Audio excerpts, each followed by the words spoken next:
Знаете, че не регистрираме митинга. Чакай!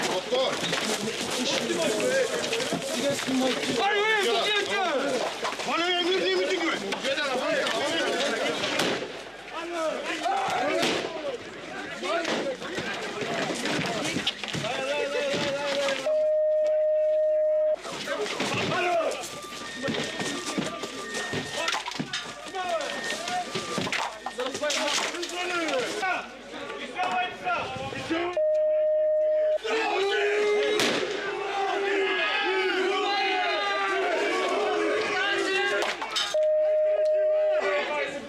До тези батални сцени се стигна по време на протест срещу сектата Свидетели на Яхова в Бургас. Представители на ВМРО бяха организирали митинг срещу сектантското движение.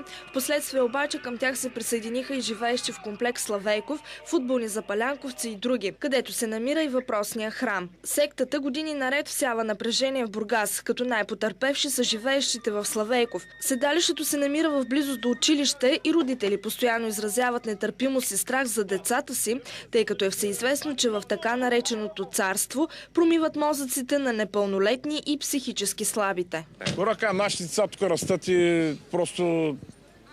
Той от 10 години е цялата работа. Просто няма думи, кора кажа. Протестираме против тези хора, които са вътре. Протестираме против техните лидери, които украдаха душите и живота на много невинни българи.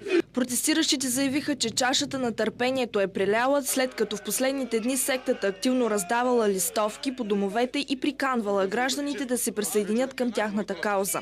Агресията на хората от комплекса бе изразена по този начин. По сградата хвърчаха пиратки и димки.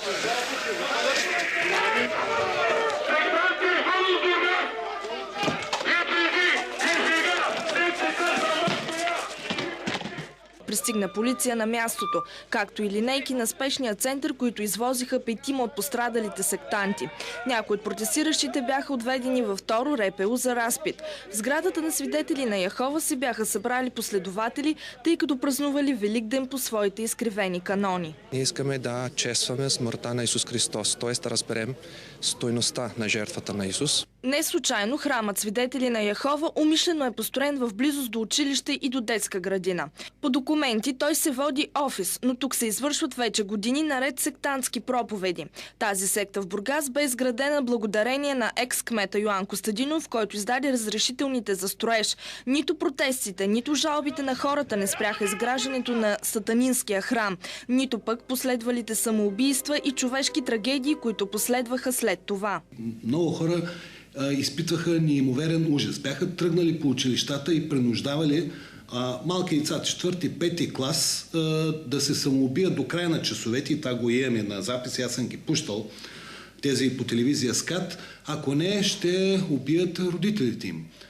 Тогава успяхме да спасим 2 дечица. Едното беше Станимира, която вече е 20 няколко годишна. При няколко години аз срещах с нея, тя още не може да изживее кошмара. Тогава насилието спрямо нея и майка, и тя живееше сама с майка, и майка беше обикновена работничка в една фабрика, чукаха им по вратата, заплашваха ги. Тази организация, наименованието е Ехова.